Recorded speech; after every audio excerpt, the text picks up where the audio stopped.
Qui paie la facture des écoles de l'enseignement catholique en France? L'État? Les familles? Un peu des deux?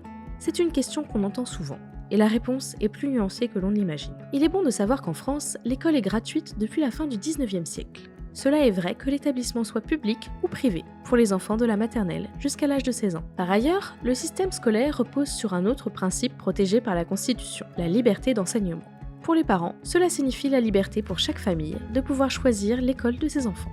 En pratique, pour que ce choix soit une vraie liberté et pas juste un luxe ou un privilège, cela signifie que l'argent ne doit pas être un obstacle au choix de l'école par les parents. C'est ainsi que des fonds publics interviennent pour cofinancer les écoles privées qui ont passé un contrat avec l'État et qui contribuent ainsi au service public de l'éducation. Concrètement, comment se répartissent les fonds entre argent public et financement privé dans le budget d'une école? La plus grosse part est apportée par l'État. En effet, son rôle est de financer le cœur de la machine, l'enseignement. C'est finalement assez simple. L'État a la charge de la rémunération des professeurs. Il s'occupe aussi de leur formation et participe de manière subsidiaire à l'achat de matériel pédagogique.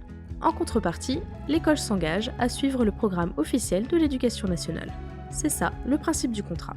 La loi organise l'intervention d'un deuxième acteur public, les collectivités territoriales. Il s'agit des communes, des départements et des régions en fonction des établissements, de la maternelle au lycée. Leur mission, c'est de contribuer au fonctionnement de l'école au jour le jour.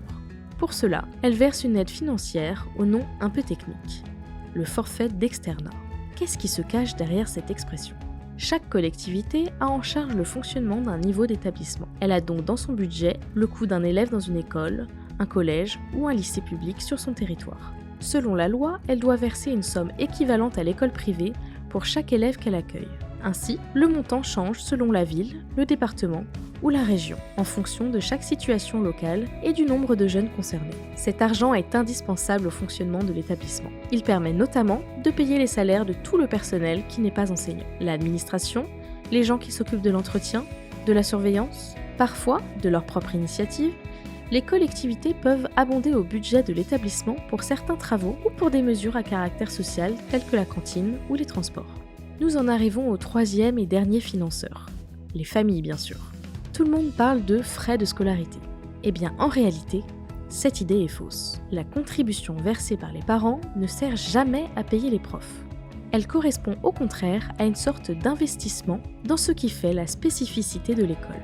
En effet, l'argent des familles n'est pas utilisé pour l'instruction. Les contributions sont affectées aux locaux, construction, rénovation des bâtiments, et il permet aussi de financer des activités en plus, comme les sorties éducatives, culturelles ou sportives.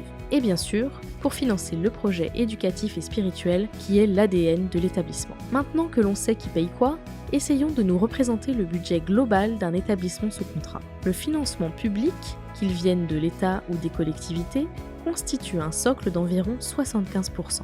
Ce graphique le résume parfaitement. D'un côté, on a les pouvoirs publics qui couvrent les cours et le fonctionnement de tous les jours, au nom de la gratuité de l'enseignement scolaire. Et de l'autre, les contributions des familles qui, eux, financent les murs et le projet spécifique de l'école.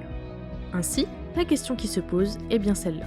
Ce partenariat, où le public finance la mission d'enseignement et le privé contribue au service public de l'éducation par l'originalité de son projet, est-il aujourd'hui le bon équilibre pour garantir la liberté de choix? Un vrai sujet de débat.